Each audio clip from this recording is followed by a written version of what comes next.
Yo, guys, it's hard going to be going over the $1 million winning lineup for week 7, as well as recapping my lineup and then going over some early liqueur plays for week 8. Let's get into it. Recapping my lineup here real fast. Another great week for me. I was able to cash in the Millie Maker as well as win some money on top of that.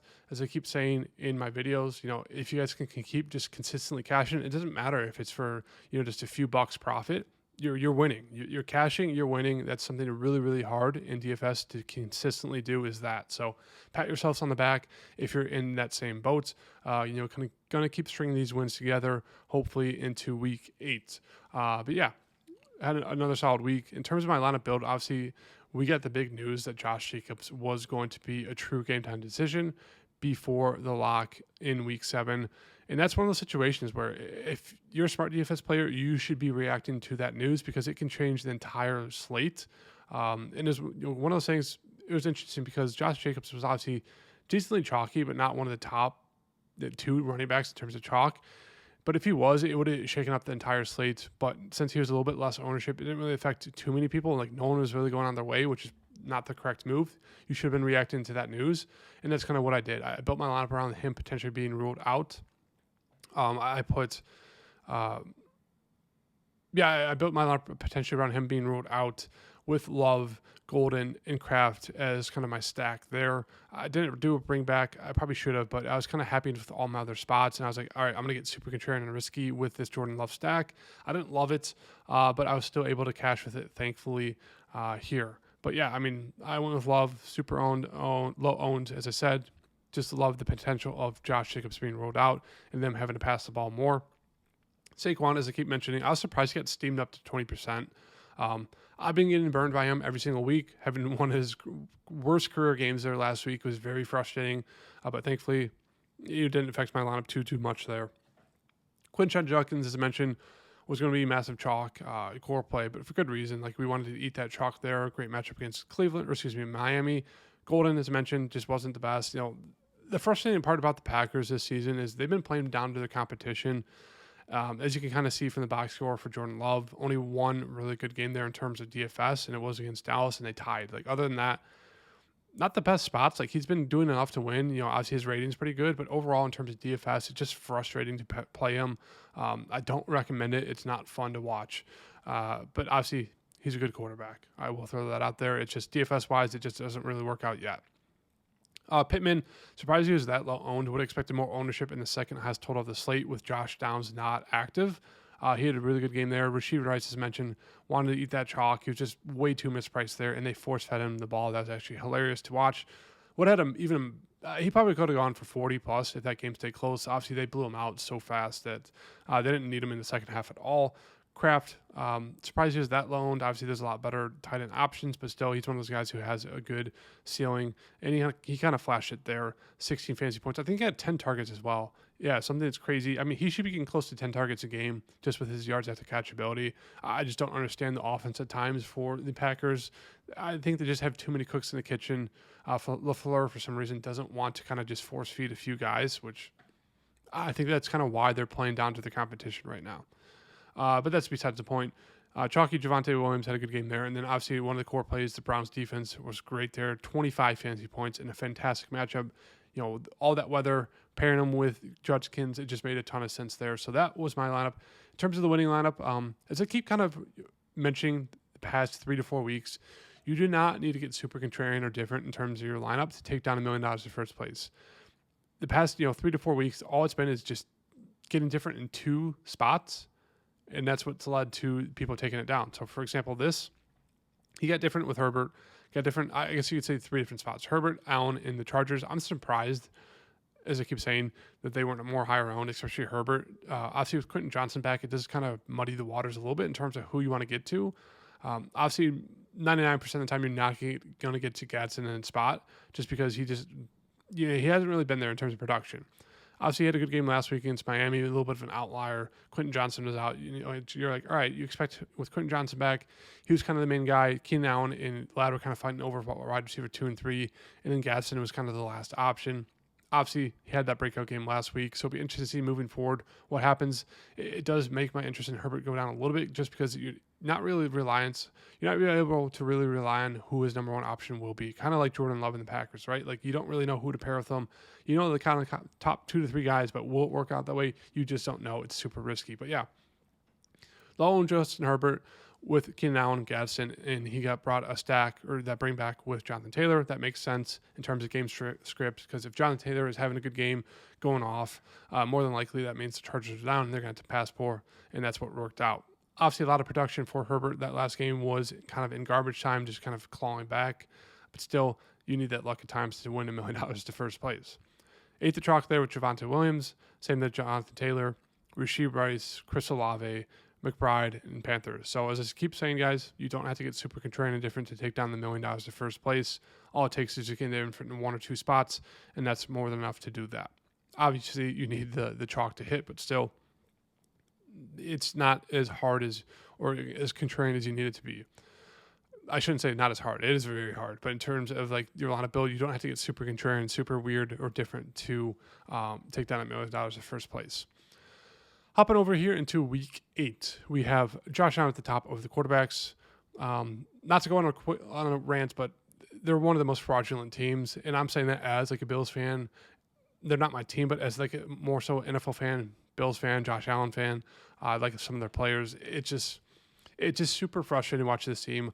Offensively, they don't work unless James Cook is having a good game. And if they don't give James Cook the ball, they're just never going to work out offensively. And that's what we've seen the past 2 weeks. They just haven't been able to get together with James Cook, which leads to them not having a passing game because they don't have a true wide receiver one. Khalil Shakir is a good slot, but other than that, the wide receivers suck. Sorry, Keon Coleman. I like his personality, but talent-wise just hasn't been there this season. And then in terms of their defense, obviously their defense is just super bad, giving up a ton of big plays and points. But obviously with Josh Allen, we know the upside with him, as we saw from the first week there in weeks 3 and 4. So he looks like a good spend up. Absolutely love this matchup here with Lamar Jackson against Bears. Now, we haven't gotten the news that he's been ruled in yet, but I more than likely expect him to be back in the spot here. And it's a very, very good schedule for the rest of the year for Lamar. So I wouldn't be surprised if they go on a huge run here. But yeah, we really want to attack the Bears defense, who have been playing better, but still another one of those defenses you really want to attack. So Lamar looks fantastic there at 6,800. Moving on down a little bit more, obviously I'll keep calling out Hurts. He just has a really, really safe floor and a good ceiling. Dak, more so kind of a contrarian option here going against that Denver defense at Denver. I don't love that matchup for him. Even though we did see Jackson Dart have a really solid game there against the Denver defense and Denver. Baker Mayfield looks great there at 6,400 against the Saints. Unfortunate injury to Mike Evans, but that means it's going to be a little bit more consolidated targets to go around to the other guys, which makes him easier to stack with. So he looks good. Moving on down a little bit more, Bo Nix looks fantastic against that Dallas defense, one of those teams we do want to target. Obviously, a lot of people are going to chase that 40-point game, but still, you want to chase the matchup. Him going against Dallas defense is a smash spot. Caleb Williams was obviously pretty chalky. Terrible game, but they still won just because, the defense did really, really well. And they had a running game, which is rare to see for the Bears. They had a really good running game from both DeAndre Swift, once again, and Common on guys. So that was interesting to see. But yeah, the Baltimore defense has not been good this season. 5,600 for a guy that can go for easily 20 plus, 25 plus, especially if they're going to be down in the spot. Caleb Williams makes a lot of sense to run it back with, even with that disappointing week last week. Dart and Flacco look really good. It's kind of cheaper options, especially Flacco going against the Jets defense with more likely than not, no Sauce Gardner. So that should be a huge game there for T. Higgins and Jamar Chase once again. Moving on down a little bit more, Bryce Young is questionable, most likely doubtful. We'll get Andy Dalton. He could be a cheap filler. I just don't love that matchup there against Buffalo, even though the defense has not been the best. Andy Dalton's kind of old and washed. If you were to get to a really cheap quarterback, it'll be dependent on if Michael Penix Jr. is in or out. If he's out, Kirk Cousins looks really, really good there to pair him up with Drake London and Darnell Mooney. So yeah, that is some options there for a quarterback. But yeah, love Lamar Jackson. In terms of running backs, obviously we have the three-headed monster at the top. JT, CMC, Bijan.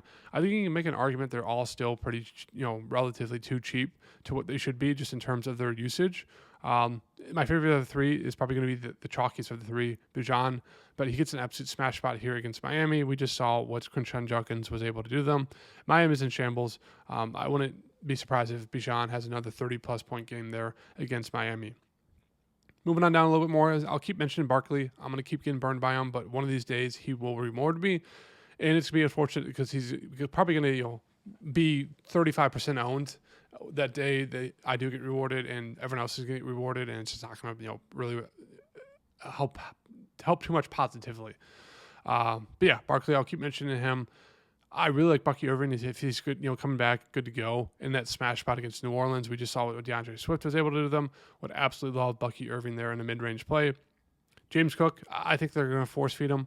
I just don't understand why they're not throwing him the ball. He's an electric playmaker, and they just won't give him the ball. I mean, they'll just rush him, and if they're not blocking well, they'll just take him out of the game. It makes no sense. Why you want to Ty Johnson and Ray Davis over James Cook? He showed time after time that he's explosive, one of the best explosive backs in the league, and you're just not going to throw him the ball. It makes no sense, but I still love that matchup for him, even though Carolina defense has been playing better. Cam Scottaboo, I mean, what else is there? He's been heavily involved, even with Tracy Jr. back. He still saw almost close to 20 touches in that last game in a win against the Giants. I have a lot of interest in him. Once again, I like Judkins, not the best matchup, but still, he's going to be one of those guys who sees 20-plus touches a game. 6,500 for him against New England looks pretty solid. Obviously, if there is no Bucky Irving, I'm going to run it back with Rashad White. Obviously, a tough matchup there against Detroit. Losing Mike Evans, they just were in shambles offensively. They couldn't get anything going. And he still had relatively an okay floor there, 8.4. But he'll be a workhorse in the smash spot against the Saints if there's no Bucky Irving. Moving on down a little bit more, I do like some Breece Hall against the Bengals defense there, especially if they switch to Tyrod Taylor. It should open up the passing game a little bit more. I mean, is this the cheapest we've ever seen Derrick Henry? I know it really depends on if Lamar's back, but even if he's not, I'm going to ride or die with Derrick Henry. 6,000 against the Bears defense. That's just an insane misprice there. These running backs, Swift, price really hasn't moved. Once again, still really solid play. I like Kamara. Kendre Miller, unfortunately, I think he blew out his ACL, which obviously really sucks. But I don't really know who the backup is right now for the Saints, but Alvin Kamara looks really, really strong. I think they'll finally feed him. We'll see. But at 5,700 going against the Tampa Bay Buccaneers, obviously they're a really good run defense, but it's just more so that passing upside we can get from Kamara, especially if he's going to see close to 70-80% of the snaps with that Kendre Miller injury. He looks really good.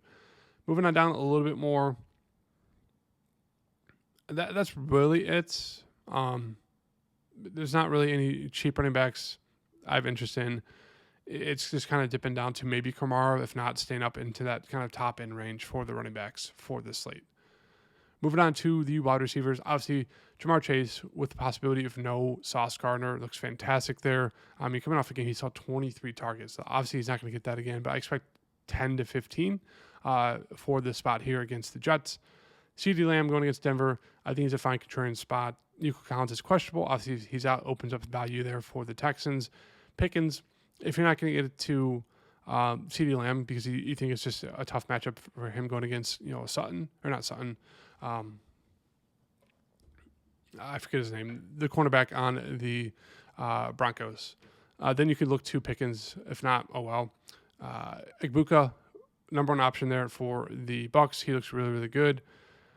Once again, I think Drake London looks really, really good here. 3 straight games of 10 or more targets. I like loading up on him against Miami.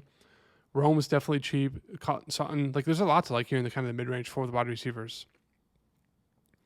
Moving on down a little bit more, Pittman Jr. once again looks really good at 5,600. Zay Flowers, you guys kind of get it. I'm going heavy on the Ravens. It makes sense. It's a smash spot against the Bears.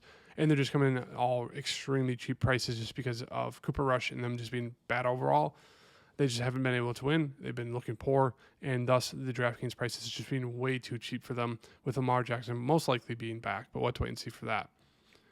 In terms of other kind of early look wide receivers, that's really it. Obviously, we have some value. I'll kind of touch on that later in the week, but I think it's Jamar Chase by far the best spend up.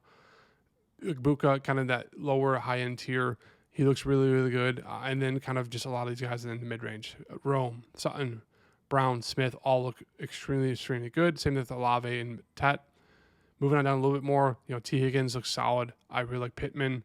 And then DJ Moore and Robinson look pretty solid, and that's kind of my take there for the wide receivers as of right now. Moving on to the tight ends. So for the tight end situation, I think Ferguson's just definitely a little bit too cheap. Still had a really solid game there with CD Lamb back, but it's one of those things. He doesn't have the biggest ADOT. His depth of targets are not the best.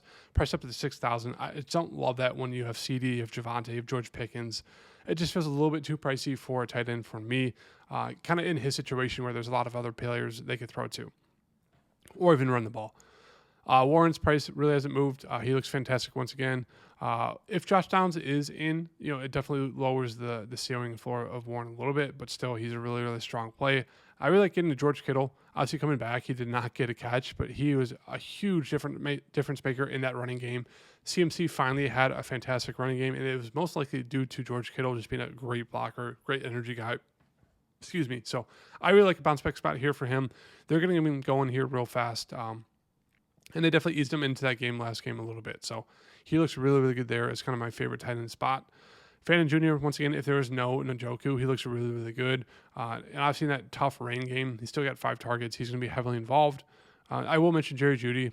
If you expect Cleveland to throw it, Jerry Judy's really, really cheap. What is he at right now?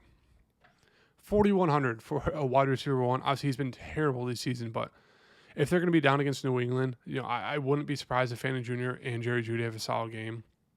So you can definitely look to them as punt plays. But continuing on with the tight ends, obviously you can pair Kincaid with Josh Allen. I don't mind that. Once again, Evan Ingram saw 8 targets. As you can see, he's been really consistent the past 4 weeks to the target 7, 6, 6, and 8. So you can easily pair him with Courtland Sutton and Bo Nix there in that matchup against the Cowboys. Moving on down a little bit more, I like Mason Taylor as a kind of a cheaper option. Kate Otton is going to be involved there for the passing game for the Bucs with no Mike Evans, depending on if Chris Godwin is back or not. I do have some interest in, I'm going to click on Theo Johnson there for, where'd he go?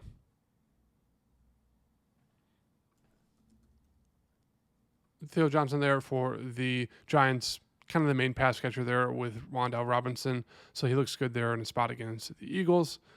And that is really it for the tight end situation for me. Don't think we really get too cute with anyone else. I will mention one more player. Sorry, Loveland. Cole Kmet injured his back, and Loveland saw like 80% of the snaps. He saw like the third most snaps in the team behind Odunze and DJ Moore. So he is a very interesting spot there, 3,000. If he's going to run 80% of the snaps and be out there for all the passing snaps, he looks really, really cheap there. Sorry, $3,000. And then in terms of defenses for this slate, so I guess let's just go with Loveland as a bring back in this spot here since we're going with the Ravens. In terms of we'll do the double tight end, don't love that, but right now I think it's fine early on in the week. And then for defense, we get obviously the Colts against Tennessee. They look strong. I don't love the Patriots price tag there. Their defense going against the Browns, even though the Browns offense has been pretty bad. Let's see here. I think the 49ers defense looks solid against, Houston, the Texans. Moving on to cheaper defenses, I like the Browns against New England. I think we can run it back with them. I don't mind getting into the Jets there with Joe Flacco throwing the ball. That's really it. I think the cheapest I'd go right now is going to be, let's say the Browns. We're running back the Browns. 6,500 left over. We can get to Jamar Chase if we wanted to, and $4,900 for this lineup. We can get to, if Calvin Ridley is good to go, I do like that. Or Josh Downs, Rashid Shaheed. We know the upside with him in tournaments. Juwan Jennings, kind of wide receiver one, is back. That's really it. I think we'll just stick with. We'll just stick with Rashid Shaheed for now. And this is kind of the early look lineup build for you guys. As I mentioned, I will have a final core play video out on Saturdays, so stay tuned for that, for the more in-depth, kind of the concise player pool that I will give you guys in that breakdown. So make sure that like button and subscribe, and I'll see you guys in the next video. Peace.